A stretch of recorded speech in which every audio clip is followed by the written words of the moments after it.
Bom, gente, boa tarde a todos, a todas, pessoal que está aí no Ministério, a nossa audiência. É uma alegria estar aqui. Gostaria de agradecer ao convite do Ministério, que faço na pessoa da nossa ministra, Luciana Santos, já parabenizando por todas as iniciativas e projetos que vêm sendo realizados. Cumprimentar o secretário, Daniel, cumprimentar a nossa querida Sheila, que nos fez esse convite, ao público, parceiro aí de vários projetos, né, público já há algum tempo. Então, agradecer essa oportunidade de estarmos aqui conversando e também muito feliz de estar aqui com meus colegas nesse painel, Fernanda, Cupim, Mariana, né, e depois os nossos colegas aí representando todas as nossas co-irmãs aqui da Amprotec, Ampei, Fortec e a B Startup, e as nossas agências de fomento. Então, acho que está, né, a turma toda da inovação, pelo menos quase todos estão de alguma forma aqui representados nesse painel.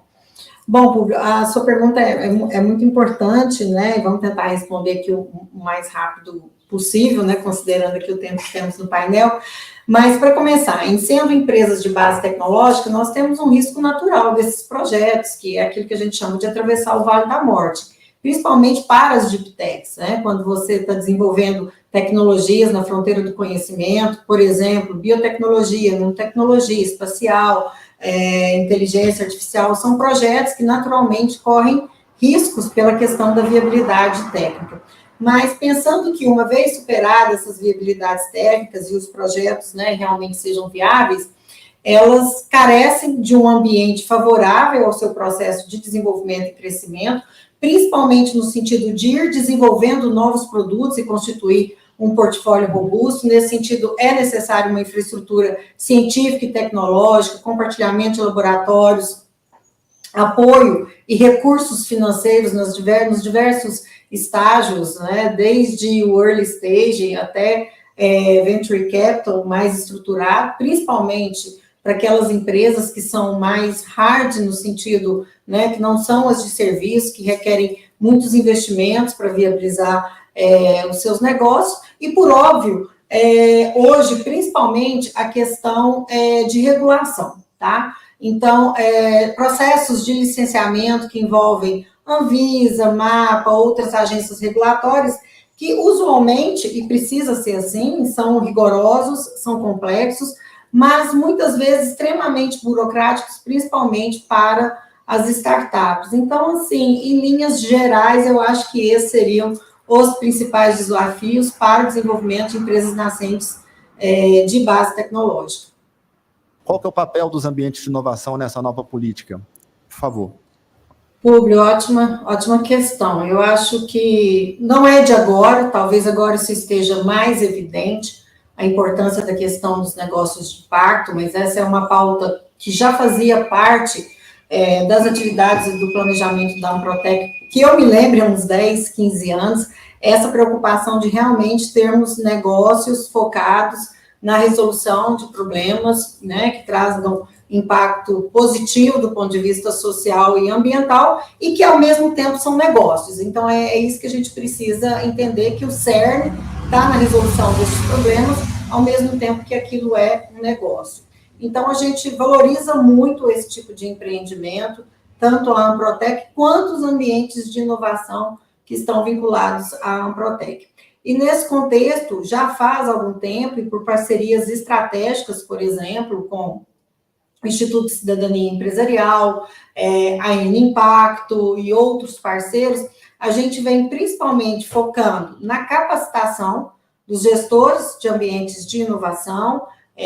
dos mais diversos, desde aceleradores, incubadoras, parques, hubs, centros, justamente na percepção de como sensibilizar estes projetos, sensibilizar os empreendedores para a importância desse tipo de projeto, prover todo o apoio necessário para o desenvolvimento desses projetos, seja do ponto de vista tecnológico, seja do ponto de vista comercial e financeiro, né, conforme foi colocado aqui, a questão de mercado, ela é importante para que isso tenha sustentabilidade, e apoiando, então, esses gestores e esses ambientes de inovação para que eles possam dar o melhor suporte possível para o desenvolvimento desses negócios. Na verdade, essa é a função de um ambiente de inovação, que é prover as condições para que esses negócios de base tecnológica, essas startups e essas empresas, possam desenvolver seus projetos. E no caso de negócios de impacto, é claro que tem que ter um olhar diferenciado para determinadas variáveis, principalmente fazer com que os negócios realmente sejam viáveis, e a gente tem buscado essa qualificação junto aos gestores. Outras ações também dizem respeito a buscar os investimentos necessários. É claro, toda startup, toda empresa nascente de base tecnológica requer investimento, mas a gente também precisa de uma agenda sensibilizando os investidores, venture capitals e outros na percepção da importância desse negócio, que de fato são negócios. Eu acho que essa é a questão central. E a gente está num momento bom, eu acho que as agências de governo, as agências de fomento, a sociedade, mesmo fundos de investimento, as instituições de uma forma geral, e os pesquisadores estão muito sensibilizados com essa pauta, e a gente está percebendo, enquanto sociedade, enquanto comunidade, a importância dessa pauta para todos nós. Eu sempre digo o seguinte, são muitos os atores, os bichos, mas o objetivo é sempre o mesmo, é desenvolver negócios inovadores, de base tecnológica, que contribuam aí com o desenvolvimento.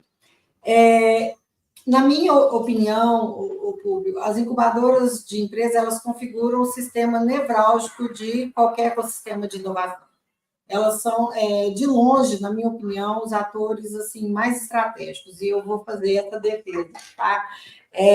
Por quê? Quando eu olho uma aceleradora de empresas, e elas são vitais, principalmente em que momento? No escalonamento, no crescimento do negócio, onde o negócio já está comprovadamente viável, você já tem um MVP, e ela está naquele momento de escalar, de crescer, e assim vai, né? Se você pega um hub, normalmente os hubs trabalham processos de inovação aberta, conexão, vendas, negócios, também numa fase mais de crescimento dessas empresas. Os parques tecnológicos, né, podem, por óbvio, ter programas de aceleração e incubação, mas com a finalidade, principalmente, de povoamento daquele parque, uma densidade grande ali de empresas de base tecnológica.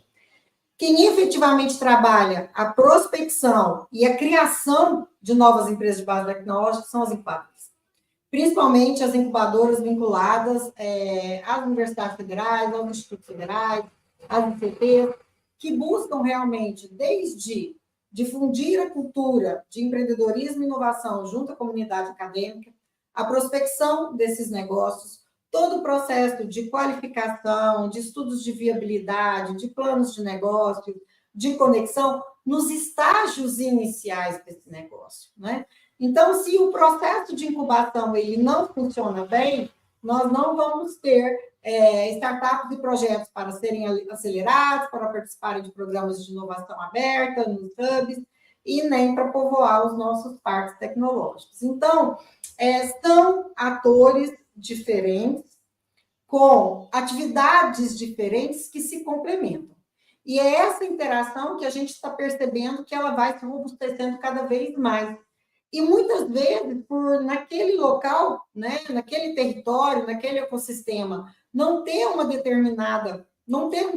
ambiente, faz com que um outro acabe assumindo um papel que ali está faltando, né? E por isso que às vezes a gente vê as aceleradoras que estão ansiosas por receberem as startups, terem que muitas vezes fazer o papel de incubadora, porque esses projetos não chegam, então tem que dar 2 passos atrás. As incubadoras, às vezes, por perceberem que falta aquele momento de escalonar o negócio, de crescer, de vender, de clientes, de investimento, criam seus programas de aceleração. A gente tem visto parques tecnológicos em parcerias cada vez mais estreitas com aceleradoras, com incubadoras, e quando essas parcerias não são possíveis ou não são suficientes, acabam criando seus programas de incubação e de aceleração. Justamente porque se eu não tiver essa visão da trilha desse processo de inovação de base tecnológica, eu não vou ter o povoamento dos parques tecnológicos, que, digamos assim, é uma métrica finalista para nós que trabalhamos com ambientes de inovação, e esses, por suas vezes, vão desdobrarem distritos de inovação. Então, uma política de inovação, em termos, né, daquilo que se favorece à sociedade enquanto política, ela tem que considerar todos esses atores, as diferentes necessidades de subvenção desses atores, de apoio e de financiamento desses atores, ambientes de inovação são financiados com recursos públicos no mundo inteiro. Isso é muito natural e óbvio, né? Porque se a gente apoia as empresas em condições subsidiadas, esse recurso ele tem que vir de algum lugar. Então, o que a gente percebe é que esses ambientes de inovação, cada vez mais, juntamente com as instituições de ensino superior, as instituições científicas e tecnológicas, têm trabalhado cada vez mais juntos, compreendendo o papel e a importância de cada um, da colaboração, para que a gente possa, principalmente, robustecer esse processo de criação de novas startups, que eu sigo dizendo que o número de startups que nós temos no Brasil, quando a gente avalia que nós temos, né, em termos de número de universidades, de potencial científico, de artigos publicados, de alunos em pós-graduação, eu acho que o número que nós temos, né, na melhor das hipóteses, não condiz ainda com esse ecossistema. Então, assim, muito importante o trabalho do Sebrae, da AB Startup, a FINEP, aí, com tantas linhas de financiamento em diferentes fases do negócio, a Embrapi, que também está apoiando as startups, já faz algum tempo, se eu entendi direitinho, acho que o Guila está por aí também, e é muito legal ter o Guila na Embrapi, porque é o cara que vem dos ambientes de inovação e agora está ali na Embrapi e compreende essa outra vertente, né, principalmente nesse processo de juntar esses entes e esses atores, né, eu tenho certeza que ele vai seguir lá fazendo um trabalho brilhante, como já vem feito. Então, assim, a gente precisa de olhar todos esses aspectos, e principalmente, público, para fechar, né, a perenidade dos recursos. Então, assim, enquanto presidente da Amprotec, eu não posso deixar de dizer que estamos aguardando ansiosamente o edital de apoio aos mecanismos, tá? Sem esse edital, o sistema corre risco de perecer, sim, porque já fazem mais de 10 anos que, a nível federal, nós não temos tido esse apoio. Então, isso é muito importante para que a gente possa fazer com que o Brasil siga tendo um dos ecossistemas de inovação, principalmente em quantidade e qualidade, mais pujantes do planeta. Isso nos orgulha muito, e é importante que a gente consiga apoiando esses mecanismos para que eles, por sua vez, apoiem cada vez mais a criação de novas empresas, que é o que todos nós queremos.